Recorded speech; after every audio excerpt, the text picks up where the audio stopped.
আপনার হাতে টিকিট এখনো, আপনি কি গেটে দাঁড়িয়ে আছেন কেন? আমি জাস্ট সবাই যখন ঢুকছে একটু পরে ঢুকেছি, বাট এরপরে আমি আসলে ঢুকতে পারি না। আমি যখন ঢোকার চেষ্টা করছিলাম আর্মি আমাদের লাঠি চার্জ করছে কয়েকবার।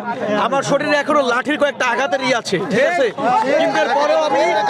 কিন্তু এরপরেও আমি চেষ্টা করছি যে না, একটু যদি ঢুকতে পারি। এই চেষ্টাটা আমার থেকে গিয়েছিল, এই জন্য আমি চলে আসছি এই গেটে, নর্দার্ন গেটে আমার যেখানে ছিল।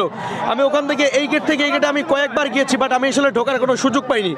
তো একটা কথাই বলবো, আমরা যারা আসলে টিকিট কিনেছি, আমাদের একটা এই যে টিকিট, আমাদের ভ্যালিড টিকিট। আমরা জানি ব্ল্যাক অনেক টিকিট বিক্রি হয়েছে, বাট আমাদের ভ্যালিড টিকিট ছিল, 100% ভ্যালিড টিকিট ছিল। কিন্তু এরপরেও আমরা আসলে ঢুকতে পারিনি। আমাদের মধ্যে কেউ স্টুডেন্ট রয়েছে যারা আমাদের জমানো টাকা দিয়ে টিকিট কিনেছি, এবং অনেকে আমাদের শ্রমজীবী মানুষ রয়েছে যাদের কষ্টের টাকা দিয়ে যারা টিকিট কিনেছে, ঠিক আছে? সুতরাং এরা আসলে এদের দুঃখের কথা কাকে শোনাবে আমরা বলতে চাই না। এবং একটা বিষয় হচ্ছে গিয়ে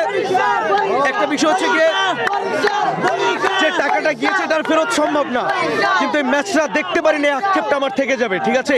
যে ম্যাচটা দেখার জন্য আমি এত দূর থেকে চলে আসছি, আমি সে বরিশাল থেকে চলে আসছি, জ্যামের মধ্যে আমি বসেছিলাম শুধু এই ম্যাচটা দেখার জন্য, এরপরে সুযোগ পাইনি। সুতরাং বিসিবিকে ধিক্কার জানাই ইন্টারিম গভর্নমেন্টকে।